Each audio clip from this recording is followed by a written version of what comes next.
మన ప్రభువును మన రక్షకుడైన యేసుక్రీస్తు ఘననామంలో ఎంఆర్స్ టీవీ ప్రేక్షకులందరికీ మా హృదయపూర్వకమైన వందనాలు తెలియజేస్తున్నాం. ప్రియులారా, అందరూ బాగున్నారా? మీరు, మీ పిల్లలు, మీ కుటుంబాలు సంతోషంగా, సమాధానంగా, ఆనందంగా ఉండాలని నిరంతరం మీకోసం ప్రార్థన చేస్తున్నాను. ప్రియులారా, ప్రతి వర్తమానాన్ని వింటూ మీ ఆత్మీయ జీవితాన్ని ఆశీర్వాదకరంగా మలుచుకుంటున్నారని విశ్వసిస్తున్నాం. చాలా సంతోషం.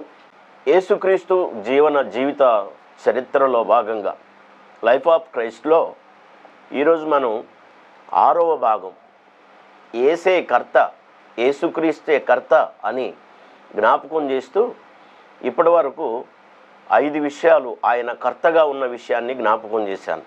ఆయనే సృష్టికర్త, ఆయనే రక్షణకర్త, ఆయనే ఆదరణకర్త, ఆయనే సమాధానకర్త, ఆయనే ఆలోచనకర్త అనే విషయాలు 5 విషయాలు మనం ఇప్పటి వరకు విన్నాం.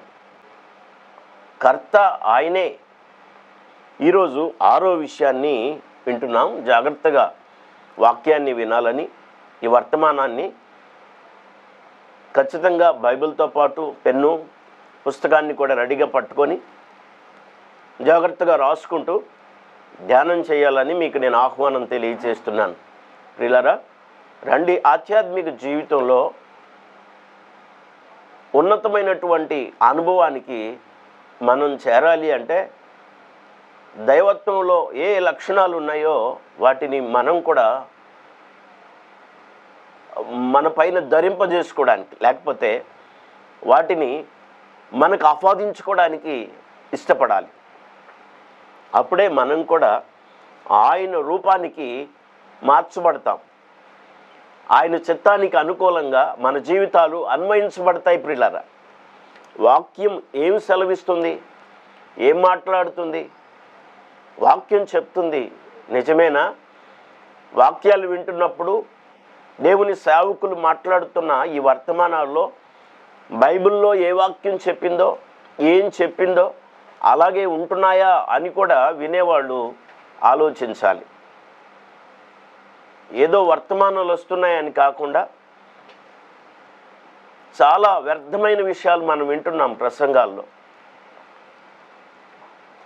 ఎందుకు ఉపయోగపడని, విశ్వాసికి ఎందుకు, విశ్వాస జీవితానికి ఎందుకు దోహదపడని విషయాలు మనం ప్రపంచంలో కోకొల్లలుగా వింటున్నాం. అలాంటి వాటికి మీరు తావివ్వరని నేను నమ్ముతున్నాను. 6వదిగా ఆయనే కర్త అని చెప్తూ, దేనికి కర్త? ఈ విషయాన్నే మీతో పంచుకోవడానికి నేను ఆశపడతా ఉన్నాను. బైబిల్ నుండి వాక్యం చదవగలిగిన వారు వాక్యం చూడాలని, వాక్యం చదవాలని మీకు నేను ఆహ్వానాన్ని తెలియచేస్తున్నాను. ఎబ్రీలకు రాసిన పత్రిక 12వ అధ్యాయం. ఎబ్రీలకు రాసిన పత్రిక, ఎబ్రీ పత్రిక, అపోస్తులైన పౌలు రాసిన ఎబ్రీ పత్రిక, ఎబ్రీలకు రాసిన పత్రిక 12వ అధ్యాయం 2వ వచనం. ఇంత గొప్ప సాక్షి సమూహము మేఘము వలె మనలను ఆవరించి ఉన్నందున మనము కూడా ప్రతి భారమును సులువుగా చిక్కులు పెట్టు పాపమును విడిచిపెట్టి విశ్వాసమునకు కర్తయు దాన్ని కొనసాగించువాడునైన యేసు వైపు చూచుచు మన ఎదుట ఉంచబడిన పందెములో ఓపికతో పరుగెత్తుదము.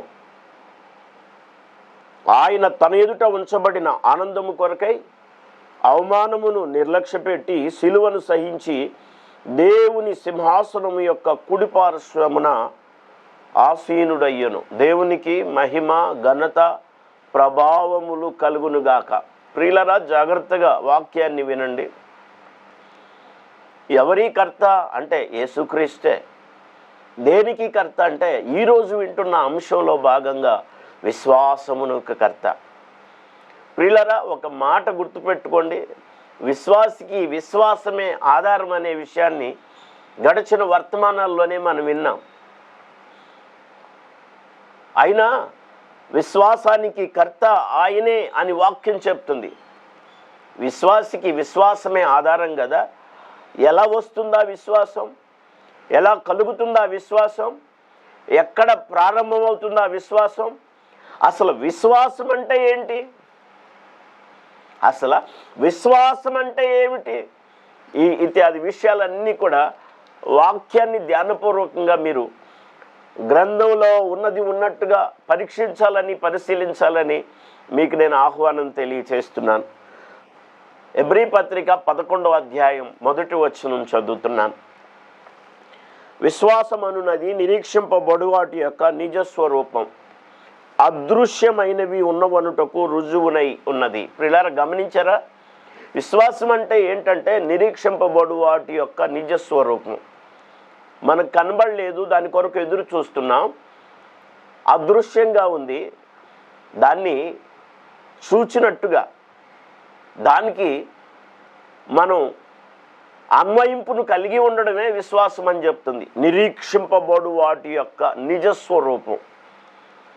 కొన్ని ప్రదేశాలు కొంతమంది చూడరు, అయినంత మాత్రాన లేవని కాదు, అక్కడ దాకా నువ్వు వెళ్ళలేదు, నువ్వు చూడలేని అన్నంత మాత్రాన ఆ ప్లేస్ లేదని కాదు.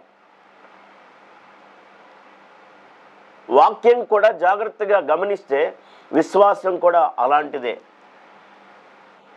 నీకు తెలియనివి, నీకు అర్థం కానివి, నీవు గ్రహించలేనివి లేనట్టు కాదు. అక్కడ దాకా నువ్వు ఎదగలేదు, అక్కడ దాకా గ్రహించే శక్తి నీకు లేదని అర్థం. వాక్యం దానికి ఈ విధమైన జవాబు, ఒక మంచి ఆన్సర్ చూపిస్తుంది మనకి. విశ్వాసం అంటే ఏంటంటే నిరీక్షింపబడు వాటి యొక్క నిజస్వరూపం. దేని కొరకు మనం ఎదురు చూస్తున్నామో ఆ నిజస్వరూపాన్ని చూసినట్టుగా అనుభవించడమే ఆ యొక్క విశ్వాసం అనేటువంటి దానికి అర్థం. నిరీక్షింపబడు వాటి యొక్క నిజస్వరూపం, దేని కొరకు ఎదురు చూస్తున్నామో దాని స్వరూప్యం విశ్వాసం అనేటువంటిది. రెండవది ఏంటంటే అదృశ్యమైనవి ఉన్నవనుటకు రుజువు. కనబడలా మనకి, మనం చూడలా, అవి ఉన్నాయి అన్నది చెప్పడానికే విశ్వాసం అనేది రుజువుగా కనబడుతుంది. స్తోత్రం కలుగును గాక. నువ్వు అమెరికా వెళ్ళనంత మాత్రాన అమెరికా లేదని చెప్పడం ఎంత అబద్ధం, ఎంత పొరపాటు, ఎంత తప్పది గమనించారా?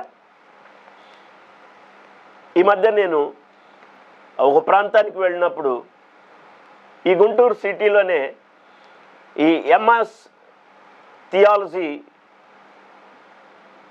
కాలేజీ గురించి అడ్రస్ చెప్పమన్నప్పుడు నేను అడ్రస్ చెప్తున్నాను వాళ్ళకి. ఎక్కడుంది ఈ ఎంఐఎస్ థియాలజీ కాలేజ్ అంటే ఆకుల వారి తోట అంటే గుంటూరులో. అదెక్కడా అంటే గుంటూరులో ఈ అన్ని ప్రదేశాలు తెలిసిన ప్రాంతంలోనే ఈ ఆకులవారి తోట అనే ప్రదేశం మాత్రమే. అసలు ఈ ఆకులవారి తోట తెలియకపోతే ప్రపంచంలో ఎన్నో నీకు తెలియని విషయాలు ఉన్నాయి. అలా అయినంత మాత్రాన అవి లేవని కాదు కదా.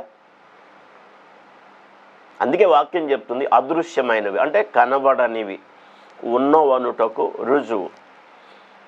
నీకు తెలియకపోతే ఆకులవారి తోటలో లేదు అని కాదు కదా. విశ్వాసం కూడా అంతే. దేని కొరకు ఎదురు చూస్తున్నామో అవి ఉన్నాయనటానికి రుజువు. వాటి స్వరూప్యాన్ని అన్వయింపులోకి తెచ్చుకోవడం విశ్వాసం. అవును ప్రియులారా, విశ్వాసం అంటే ఏంటో కొంచెం తేలికపాటిగా మనం వివరణ చూడగలిగాం. రెండవది, విశ్వాసం ఎలా వస్తుంది, విశ్వాసం ఎలా కలుగుతుంది? అవును ప్రియులారా, విశ్వాసం అంటే నమ్మిక. విశ్వాసం అంటే నిరీక్షింపబడు వాటి యొక్క నిజస్వరూపం. దేన్నైతే ఎదురు చూస్తున్నామో దాని నిజస్వరూపాన్ని కంటారు, చూస్తున్నట్టుగా అనుభవిస్తారు. అది విశ్వాసం అంటే. తర్వాత కనపడందైనా అదృశ్యంగా ఉన్నాయి అనడానికి రుజువు విశ్వాసం. మీరు జాగ్రత్తగా వింటున్నారని నేను నమ్ముతున్నాను. ఈ విశ్వాసం మనకు ఎలా కలుగుతుంది? బైబిల్ నుండి వాక్యం చదవగలిగిన వాళ్ళు వాక్యం చూడాలని, వాక్యం చదవాలని నేను ప్రేమతో మీకు ఆహ్వానాన్ని తెలియచేస్తున్నాను. రోమీలకు రాసిన పత్రిక 10వ అధ్యాయం 17వ వచనం. రోమీలకు రాసిన పత్రిక వాక్యాన్ని చూడాలని, చదవాలని మీ అందరికీ నేను ఆహ్వానాన్ని తెలియచేస్తున్నాను. రోమా పత్రిక 10వ అధ్యాయంలో దయచేసి వాక్య భాగాన్ని చూడండి. 17వ వచనం. కాగా వినుట వలన విశ్వాసము కలుగును, వినుట క్రీస్తుని గూర్చిన మాట వలన కలుగును. విశ్వాసం ఎలా కలుగుతుంది అంటే క్రీస్తుని గూర్చి వినుట వలన విశ్వాసం కలుగుతుంది. ఆ వినుట క్రీస్తుని గూర్చిన మాట వలన కలుగుతుందని వాక్యం చెప్తుంది. ప్రియులారా, నీకు విశ్వాసం కలగాల, విశ్వాసం కావాలని ఆశపడుతున్నావా? విశ్వాసం నీలో జనించాలని, పుట్టాలని ఆశపడుతున్నావా? దానికి ఒకే ఒక మార్గం, ఏకైక మార్గం. వాక్యం చెప్తుంది, వినుట వలన విశ్వాసం కలుగుతుంది. తెలియని విషయాలు కూడా కొన్ని చెప్పడం వలన, పదే పదే వినడం వలన వాటి మీద విశ్వాసం కలుగుతుంది. అక్కడికి వెళ్ళి ఆ సంగతులు నువ్వు చూడకపోయినా, అవి నీకు కనబడకపోయినా, నీకు తెలియకపోయినా ముందుగానే విశ్వాసం అంటే నమ్మిక కలుగుతుంది. అయితే గమనించారా ప్రియులారా, ఏంటి ఆ విషయం అంటే, అది వినుట అంటే దేన్ని గురించి వినటం వలన? ఈ లోకంలో ఎన్నో విషయాలు వింటాం కానీ విశ్వాసం కలగదు. మరి విశ్వాసం ఎలా కలుగుతుంది? చాలా సంగతులు సమాజంలో వింటుంటాం ప్రియులారా, మనుషుల ద్వారా, టెలివిజన్ల ద్వారా, రకరకాల మాధ్యమాల ద్వారా ఎన్నో విషయాలు వింటాం కానీ విశ్వాసం కలగదు. మరి విశ్వాసం ఎలా కలుగుతుంది? వాక్యం చెప్తుంది, దయచేసి వాక్యాన్ని చూడండి, 17వ వచనం. కాగా వినుట వలన విశ్వాసము కలుగును, వినుట క్రీస్తుని గూర్చిన మాట వలన కలుగును. దేవాతి దేవునికి, మన ప్రభు అయిన యేసుక్రీస్తునకు మహిమ, ఘనత, ప్రభావములు కలుగును గాక. హల్లెలూయా. ప్రియులారా, గమనించారా? విశ్వాసం వినటం వలన కలుగుతుంది, అది క్రీస్తుని గూర్చిన మాటను వినటం వలన కలుగుతుంది. ఎందువలన కలుగుతుందో తెలుసా? అసలు విశ్వాసానికి కర్త ఆయనే గనుక. దేవునికి స్తోత్రం. ప్రియులారా, విశ్వాసానికి కర్త ఆయన మాట వినకుండా నీకు విశ్వాసం కలగదు. ఆయనను గూర్చిన మాట వల్లనే విశ్వాసం పుడుతుంది నీలో. చాలామంది విశ్వాసం లేనివారుగా దేవుణ్ణి వెంబడించే వాళ్ళు ఉన్నారు. కొరింథీ పత్రికలో పౌలు గారు అంటాడు, కొందరికి విశ్వాసం లేదు అని. విశ్వాస సంబంధమైన జ్ఞానం కూడా లేదు కొంతమంది జీవితాల్లో. దేవుని అదృశ్యాన్ని, దేవుని అదృశ్య స్వరూపాన్ని, అదృశ్యమైన దేవుని కార్యాలను, అదృశ్యమైన దేవుని శక్తిని, దేవుని ప్రభావాన్ని వాళ్ళు ఎలా అనుభవించగలరు చెప్పండి? అది మన జీవితాల్లోకి అన్వయింపు కావాలంటే విశ్వాసానికి కర్త దాన్ని కొనసాగించేవాడినైనా యేసు వైపు చూడాలి. వాక్యం చెప్తుంది, విశ్వాసం వినుట వలన కలుగుతుంది, అది క్రీస్తుని గూర్చిన మాట వినుట వలన కలుగుతుంది. విశ్వాసం మనలో పనిచేస్తూ ఉందా? ఒకవేళ పనిచేస్తుంటే ఆ విశ్వాసం ఎలాంటిదయింది? క్రీస్తుని గూర్చిన మాట వలన కలిగిందేనా? ప్రియులారా, నేను ప్రేమతో మీకు ఆహ్వానం తెలియజేస్తున్నాను. ఆ విశ్వాసం మనలో కలిగితే, ఆ విశ్వాసం మనలో జనిస్తే, ఆ విశ్వాసం మనలో ప్రారంభమైతే, ఆ విశ్వాసం మనలో ఉద్భవిస్తే, పుడితే ఏం జరుగుతుందో తెలుసా? అద్భుతాలు చూస్తారు దేవుని పిల్లలు, ఆశ్చర్య కార్యాలు చూస్తారు. ఎవరైనా అంతే, దేవుని పిల్లలనే కాదు, లోకంలో వారైనా వాళ్ళకి దేవుని యందు విశ్వాసంగానే ఉంటే, అన్యజనులైనా పర్వాలేదు, ఇంకా ఎవరైనా పర్వాలేదు, క్రీస్తుని గురించిన మాట వారు పదే పదే వింటున్నారంటే వాళ్ళలో విశ్వాసం కలుగుతుంది. ఒక మనిషికి విశ్వాసం కలిగితే ఏమవుతుంది? బైబిల్ ఉండి వాక్యం చదవగలిగిన వారు వాక్యం చూడాలని మీకు నేను ఆహ్వానం తెలియజేస్తున్నాను. రండి, విశ్వాసం గారి ఒక మనిషిలో ప్రారంభం అయితే ఆ విశ్వాసం ద్వారా మొట్టమొదటి మనిషికి లభించే ఆశీర్వాదం ఏంటో తెలుసా? రక్షణ. దేవునికి స్తోత్రం. బైబిల్ ఉండి వాక్యం చదవగలిగిన వాళ్ళు ఎఫెసీ పత్రిక 2వ అధ్యాయం 8వ వచనం. వాక్యాన్ని చూడాలని, వాక్యాన్ని చదవాలని మీ అందరికీ నేను ఆహ్వానాన్ని తెలియచేస్తూ ఉన్నాను. ఎఫెసీలకు రాసిన పత్రిక 2వ అధ్యాయంలో దయచేసి 8వ వచనం అందరూ చూడండి. బైబిల్ చూడగలిగిన వారు అందరూ వాక్యాన్ని చూడాలని నేను ఆహ్వానం తెలియచేస్తున్నాను.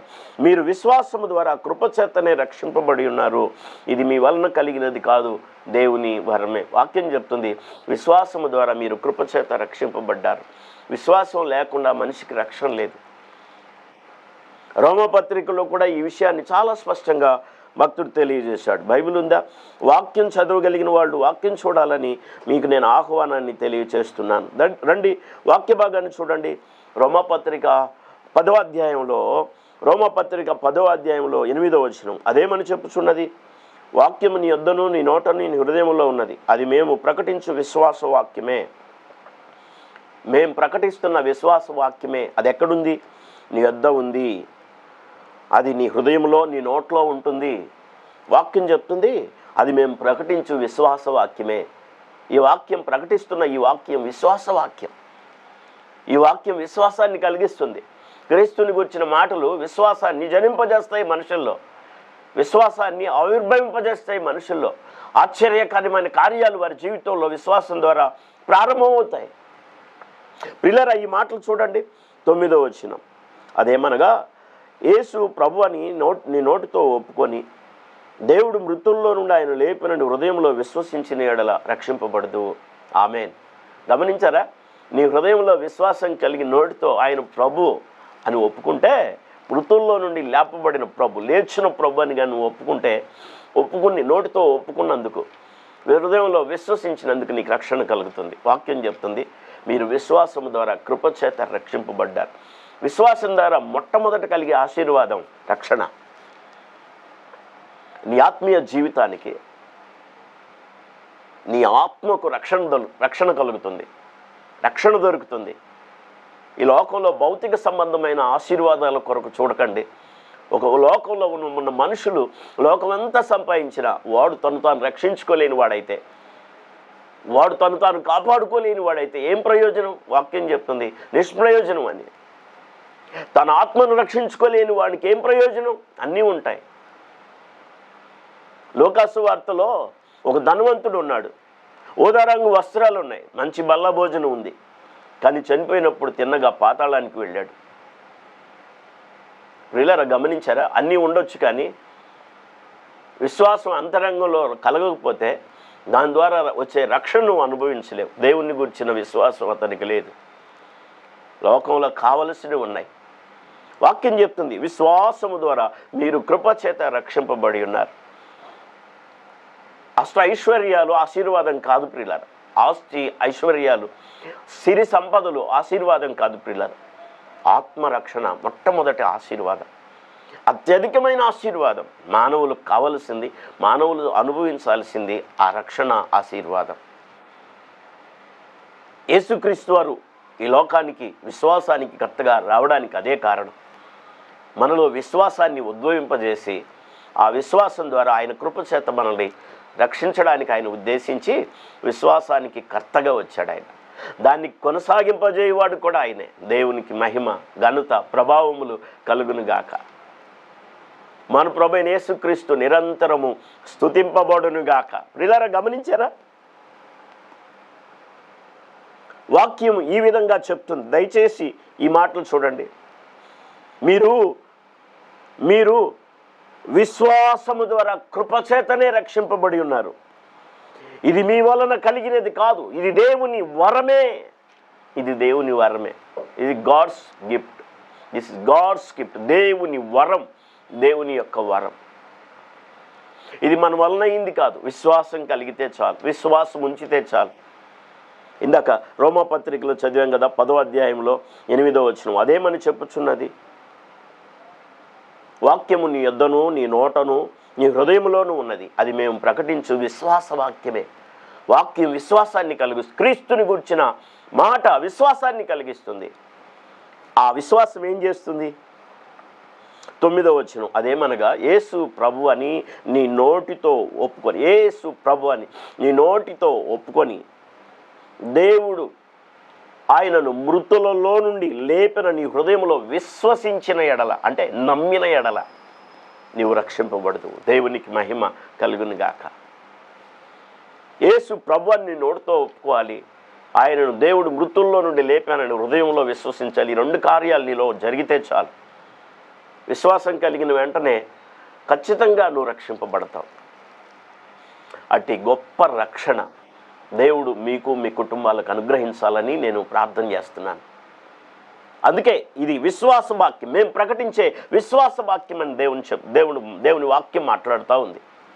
మొదటిది, విశ్వాసం ద్వారా మనకు రక్షణ కలుగుతుంది. అది మొట్టమొదటి ఆశీర్వాదం. 2వ కార్యం చెప్తాను, జాగ్రత్తగా వినండి. బైబిల్ నుండి వాక్యం చదవగలిగిన వాళ్ళు యోహాను సువార్త 1వ అధ్యాయం.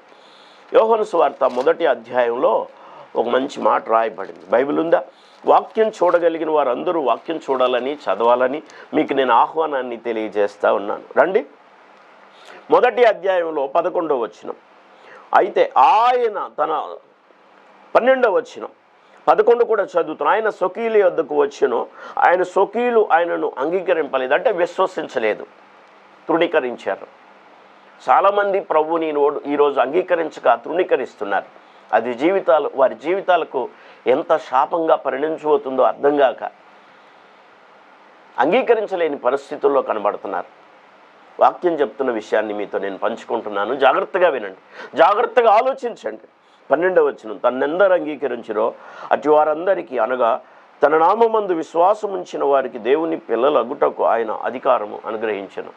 దేవుని పిల్లలయ్యే అధికారం దేని ద్వారా వస్తుందంటే విశ్వాసం ద్వారా వస్తుంది. మనల్ని దేవునికి పిల్లలుగా చేయడం కోసం విశ్వాసానికి కర్త, దాన్ని కొనసాగించువాడుగా యేసు ప్రభు ఈ లోకానికి వచ్చాడు. ప్రభు అయిన యేసుక్రీస్తు ఈ లోకానికి వచ్చాడు. అందుకే వాక్యం చెప్తుంది, ఆయన విశ్వాసానికి కర్త, దాన్ని కొనసాగింపజేయవాడు కూడా ఆయనే. ప్రభునందు విశ్వాసం ఉంచిన వారు గొప్ప కార్యాలు పొందుతారండి, గొప్ప కార్యాలు చేస్తారండి, గొప్ప కార్యాలు అనుభవిస్తారండి. వాక్యం చెప్తున్న మాటలు గమనించారా? రెండవ ఆశీర్వాదం ఏంటంటే, ఎవరు ఆయన యందు తన్ను అంగీకరిస్తారో, ఎంతమంది ఆయన్ని ఇష్టపడతారో వారు దేవుని పిల్లలయ్యే అధికారం ఇచ్చాడంట. నువ్వు నేను ఎవరమైనా, దేవునికి దూరస్తులమైన, అన్యజనులమైన, పనికిరాని వారమైనా, దేవునికి విరోధంగా జీవిస్తున్న వారమైనా, ఇప్పటి వరకు ఎప్పుడైతే నీ హృదయంలో విశ్వాసం కలిగి ఆయన్ని దేవునిగా అంగీకరించడానికి, ప్రభువుగా అంగీకరించడానికి కానీ నువ్వు ఇష్టపడితే, వాక్యం చెప్తుంది నువ్వు దేవుని బిడ్డగా అయ్యే అధికారాన్ని ఆయన విశ్వాసం ద్వారా నీకు ఇవ్వడానికి ఇష్టపడుతున్నాడు. అందరు చూడండి ఆ వచనాన్ని, 12వ వచనం, తన్నెందరు అంగీకరించిరో వారందరికీ, తన నామమందు విశ్వాసం ఉంచిన వారికి, ఆయన నామంలో ఎవరైతే విశ్వాసం ఉంచుతారో వారందరికీ దేవుని పిల్లలయ్యే అధికారాన్ని అనుగ్రహించాడు ప్రభు అయిన యేసుక్రీస్తు వారు. దేవునికి మహిమ, ఘనత, ప్రభావములు కలుగును గాక. మనం దేవుని పిల్లలు కావడానికి, దేవుని పిల్లలమయ్యే అధికారం, అథారిటీ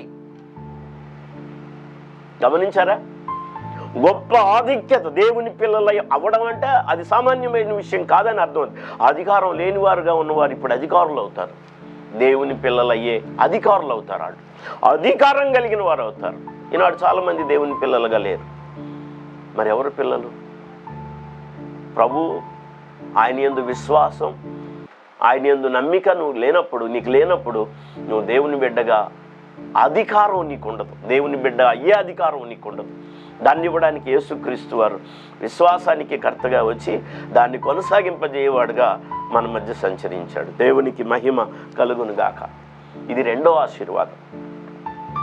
దేవుని పిల్లలయ్యే అధికారం విశ్వాసం ద్వారా దేవుని పిల్లలకి ఇవ్వబడుతుంది. దేవుడు కృప విశ్వాసం ద్వారా మనందరికీ దేవుని పిల్లలమయ్యే అధికారం అనుగ్రహించును గాక. మూడవ కార్యం చెప్తాను. బైబిల్ ఉండి వాక్యం చదవగలిగిన వారు వాక్యం చూడాలని మీకు నేను ఆహ్వానం తెలియచేస్తున్నాను. రండి వాక్య భాగం చదవండి. మత్తయి సువార్త 17వ అధ్యాయంలో 17వ వచనం. మత్తయి సువార్త 17వ అధ్యాయంలో 17. అందరూ వాక్యాన్ని చూడాలని, వాక్యాన్ని చదవాలని నేను మీ అందరికీ ఆహ్వానాన్ని తెలియచేస్తున్నాను. మత్తయి సువార్త 17వ అధ్యాయం 17వ వచనం నేను చదువుతున్నాను.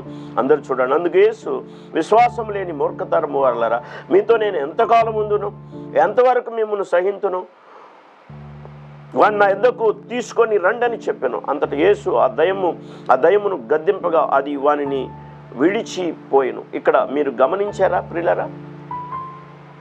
విశ్వాసం ద్వారా అద్భుతాలు జరుగుతాయి. విశ్వాసం ద్వారా అద్భుతాలు జరుగుతాయి ప్రియులారా. ఆశ్చర్య కార్యాలు జరుగుతాయి విశ్వాసం ద్వారా. నేను కొన్ని మాటలు పంచుకుంటున్నాను, జాగ్రత్తగా వినండి. స్వస్థత కార్యం అనేటువంటిది విశ్వాసం ద్వారా జరుగుతుంది. అనేక మంది ప్రభు దగ్గరికి వచ్చినప్పుడు ఆయన వాళ్ళల్లో చూసింది ఏంటి? ఆయన కార్యం చేయకముందు వాళ్ళని ప్రశ్నించింది ఏంటంటే, ఆయన మీకు నేను ఆ కార్యం చేయగలుగుతానని విశ్వసిస్తున్నారా, నమ్ముతున్నారా అని అడిగాడు. విశ్వాసం చూడాలనుకుంటున్నాడు ఆయన మనలో. అవును ప్రభువా అని వారు అన్నప్పుడు వాళ్ళ జీవితాల్లో ఆ కార్యాలు చేశాడు, స్వస్థతలు చేశాడు ఆయన, అద్భుతాలు చేశాడు ఆయన. బైబిల్ ఉండి వాక్యం చదువు, స్వస్థత కార్యం జరుగుతుంది. లూకాసు వార్త 5వ అధ్యాయంలో 34వ వచనం. లూకాసు వార్త వాక్యం చదవగలిగిన వాళ్ళు వాక్యం చూడండి. 5:34 లూకాసు వార్త 5వ అధ్యాయంలో 34వ వచనం. బైబిల్ నుండి వాక్యం చదవగలిగిన వాళ్ళు జాగ్రత్తగా వాక్యాన్ని చూడాలని మీకు నేను ఆహ్వానాన్ని తెలియచేస్తున్నాను. క్షమించండి, మార్కు సువార్త 5వ అధ్యాయం 34వ వచనం. మార్కు సువార్త 5వ అధ్యాయం 34వ వచనం. అందరూ చూడండి, చదువుతున్నాను. అందుకు ఆయన, కుమారి నీ విశ్వాసము నిన్ను స్వస్థపరిచెను. అప్పటికి దాదాపుగా మరి ఒక 12 సంవత్సరాల రక్తస్రావ రోగి ప్రభు దగ్గరికి వచ్చింది. తన హృదయంలో తను మాత్రం అనుకుంది ఏంటంటే, జన సమూహాల్లో గుండా యేసు వెడుచుండగా నేను ఆయన వస్త్రపు చెంగు మాత్రమే ముడితే చాలు బాగుపడతాను అనుకుంది. అంతే. ప్రజల్లోకి వెళ్ళిపోయి తనకు ఎవరికి తెలియకుండా యేసు ప్రభు వస్త్రపు చెంగు ముట్టింది. ఆమె విశ్వాసం, ఆమెలో ఉన్న విశ్వాసం, అంతరంగంలో జనించిన విశ్వాసం ఎప్పుడైతే ఆ వస్త్రపు చెంగును ముట్టిందో, యేసు ప్రభు మరి ఆ ప్రజల మధ్య ఎంతో వేల మంది వెనకాల తగులుతూ అలాగా ప్రయాణం చేస్తున్న వారి మధ్య ఆమె ఎప్పుడైతే వస్త్రపు చెంగు ముట్టిందో దేవుని కార్యం ఆమెలో ప్రారంభమైంది. ఎందుకంటే దేవుని ప్రభావం ఆమెలోకి వెళ్ళింది.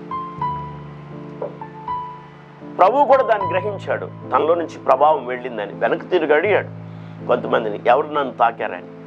అక్కడ అన్నారు చాలామంది, ప్రభా నిన్ను వెంటాడుతున్నారు, ఎవరో ఒకళ్ళు తగిలుంటారు ప్రభా, ఏంటి అలా అడుగుతున్నావు? కానీ ప్రభు అన్నాడు, నాలో నుంచి ప్రభావం వెళ్ళింది. ఆమె సంకోచం పడుతూ ఉంది, భయపడుతూ ఉంది, వెలపటికి రావడానికి భయపడుతూ ఉంది, నేనే అని చెప్పడానికి భయపడి దాక్కుంది.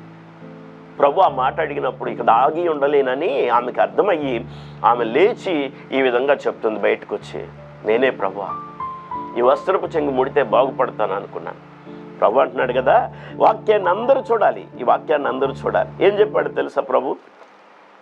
అందరూ చూడండి. అందుకు ఆయన, కుమారి నీ విశ్వాసం నిన్ను స్వస్థపరిచెను, సమాధానము గలదానవై పొమ్ము, నీ బాధ నీకు నివారణ అయి నీకు స్వస్థత కలిగిందని చెప్పాడు. దేవునికి మహిమ, ఘనత, ప్రభావములు కలుగును గాక. స్వస్థతలు జరుగుతాయి, కార్యాలు జీవితంలో ప్రారంభమవుతాయి. అలాగే దయచేసి లూకాసు వార్త 8వ అధ్యాయంలో 48వ వచనం. లూకాసు వార్త 8వ అధ్యాయంలో 48వ వచనం. ఈ మాట కూడా అందరూ చూడాలని నేను ప్రేమతో మీకు ఆహ్వానాన్ని తెలియచేస్తున్నాను. లూకాసు వార్త 8వ అధ్యాయంలో 48.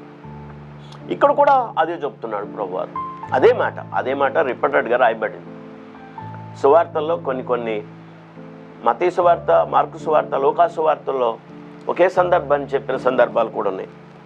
ఈ 12 సంవత్సరాల రక్తస్రావ రోగి బాగుపడిన విషయాన్ని ఇక్కడ కూడా చదువుతూ ఈ లూకాసు వార్తలో కూడా ఏమన్నాడంటే, అందుకు ఆయన, కుమారి నీ విశ్వాసము నిన్ను స్వస్థపరిచెను, సమాధానం గలదానివై పొమ్మనెను. విశ్వాసం స్వస్థత కార్యాలు చేస్తుంది, అద్భుత కార్యాలు చేస్తుంది. బైబిల్ నుండి వాక్యం చదవాలని మీకు నేను ఆహ్వానాన్ని తెలియచేస్తున్నాను. 4వది 5వది జ్ఞాపకం చేస్తున్నాను. బైబిల్ నుండి వాక్యం చదువు 4వ విషయాన్ని కూడా జ్ఞాపకం చేస్తాను, జాగ్రత్తగా వినండి. యోహాను సువార్త 5వ అధ్యాయంలో 24వ వచనం. యోహాను సువార్త 5వ అధ్యాయంలో 24వ వచనం. ప్రభు ఈ మాట చెప్పాడు. మనకు వచ్చే 4వ ఆశీర్వాదం ఏంటో ఈ మాట జ్ఞాపకం చేస్తున్నాను, అందరూ చూడండి. యోహాను సువార్త 5వ అధ్యాయం 24వ వచనం. నా మాట విని నన్ను పంపిన వాని యందు విశ్వాసం ఉంచేవాడు నిత్య జీవము గలవాడు, వాడు తీర్పులోనికి రాక మరణంలోని జీవంలోకి దాటి ఉన్నాడని నిశ్చయముగా మీతో చెప్తున్నాను. విశ్వాసం ద్వారా నిత్య జీవానికి వారసులు అవుతారు, నిత్య రాజ్యానికి వారసులు అవుతారు. వారు మరణంలో నుండి జీవంలోకి ప్రవేశిస్తారు, నిత్య జీవానికి వారసులు అవుతారు. ప్రియులరా, విశ్వాసం ద్వారా దేవుడు చేసే 4వ కార్యం, విశ్వాసం ద్వారా దేవుడిచ్చే 4వ ఆశీర్వాదం తెలుసా? బైబిల్ ఉంది. వాక్యం చదవగలిగిన వారు వాక్యం చూడాలని, వాక్యం చదవాలని నేను ప్రేమతో మీకు ఆహ్వానాన్ని తెలియచేస్తున్నాను. రండి, యోహాను సువార్త 5వ అధ్యాయంలో 24వ వచనం. నా మాట విని నన్ను పంపిన వాని యందు విశ్వాసం ఉంచువాడు నిత్య జీవము గలవాడు. నా మాట విని, ఏ మాట క్రీస్తుని గూర్చి వలన వినటం వలన విశ్వాసం కలుగుతుందని చెప్పాడో, ఆయనను గూర్చినటువంటి ఆ మాట విని ఆయనను పంపిన వాని యందు ఎవడైతే విశ్వాసం ఉంచుతాడో వాడు నశింపక, వాక్యం చెప్తుంది కదా, వాడు నిత్య జీవము గలవాడు, వాడు నిత్య జీవము గలవాడు, వాడు తీర్పులోనికి రాక మరణములో నుండి జీవములోకి దాటి ఉన్నాడని మీతో నిశ్చయముగా చెప్పుచున్నాను అన్నాడు. 4వ ఆశీర్వాదం ఏంటంటే, నువ్వు తీర్పులోనికి వెళ్లకుండా మరణంలో నుండి జీవంలోకి దాటడానికి విశ్వాసం దోహదపడుతుంది.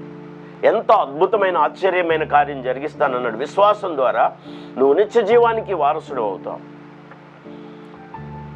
మరణములో నుండి దాటి జీవములోకి ప్రవేశిస్తావని వాక్యం సెలవిస్తూ ఉంది.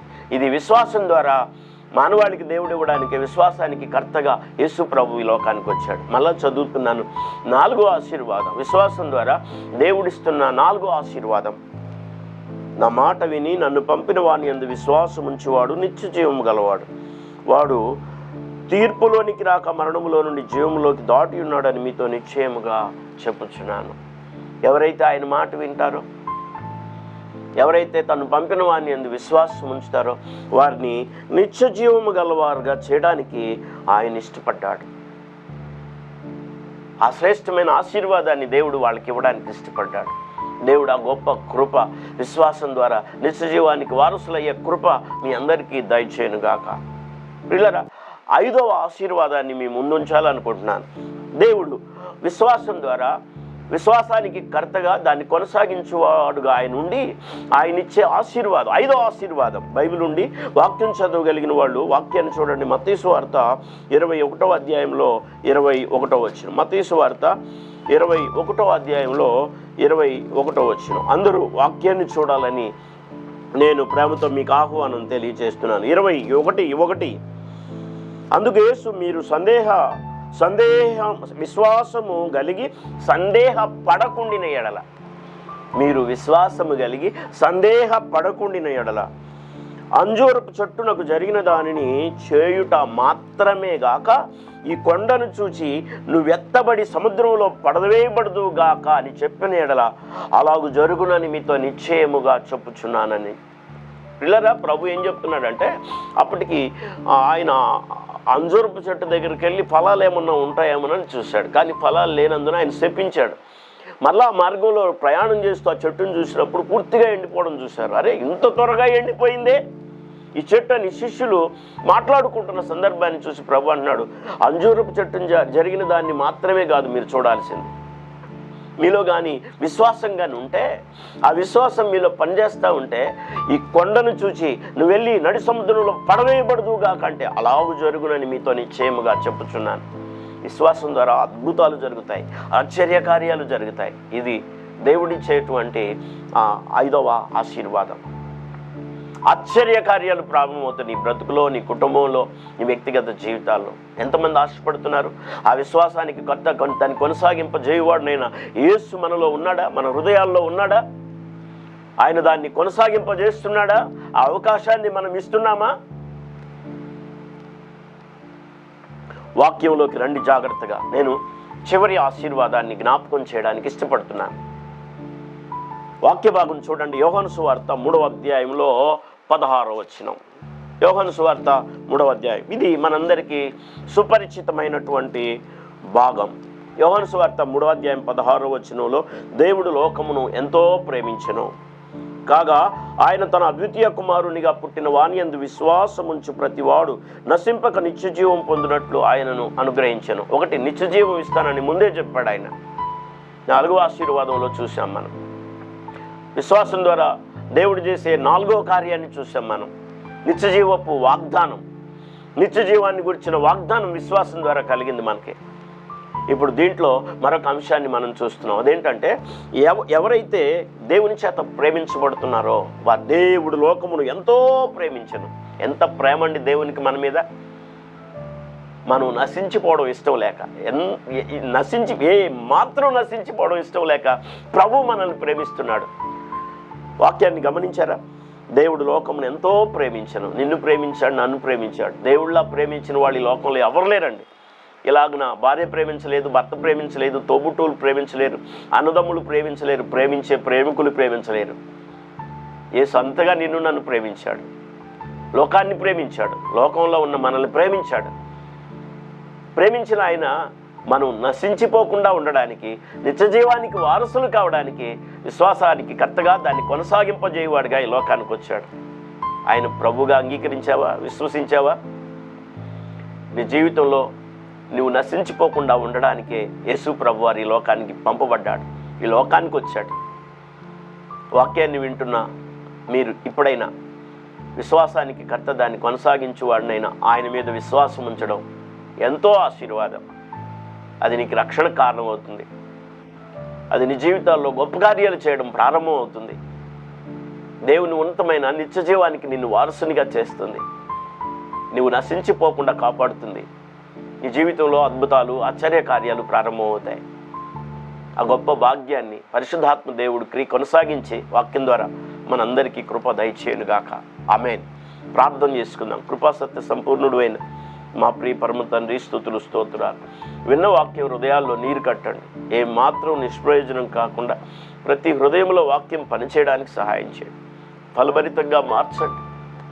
ఎంతమంది ఈ మాటలు వింటున్నారో వారందరి జీవితాల్లో వాక్యం సంపూర్ణంగా పనిచేయడానికి సహాయం చేయండి. వాక్యపు ఆశీర్వాదాలు వారికి, వారి కుటుంబాలకు, వారి వ్యక్తిగత జీవితాలకు, వారి ఆత్మీయ జీవితానికి మెండుగా కలుగునుగా కానీ ప్రార్థన చేస్తున్నాను. మీ నామాన్ని బట్టి బిడ్డలను దీవిస్తున్నాం. ఆశీర్వదించండి. మీకే మహిమ ఘనత ఆరోపిస్తూ మా ప్రార్థన విన్నందుకు స్తుతులు చెల్లిస్తూ నజరేయుడైన యేసు ప్రశస్త నామంలో ప్రార్థించి పొంది ఉన్నాం పరమ తండ్రి. ఆమేన్. God bless you. అందరికీ వందనాలు. ప్రియులారా, మీ ముందు ఒక ప్రశ్న పెడుతున్నాను. తప్పకుండా ఆన్సర్ ఇస్తారని కూడా నమ్ముతున్నాను. మీలో విశ్వాసం ఉందా? ఆ విశ్వాసానికి కర్త, దాన్ని కొనసాగించే ప్రభు మీలో ఉన్నాడా? అవునా కాదా అనేది కామెంట్లో తప్పకుండా తెలియపరచండి. దేవుడు మిమ్మలను దీవించునుగాక. ఆమేన్.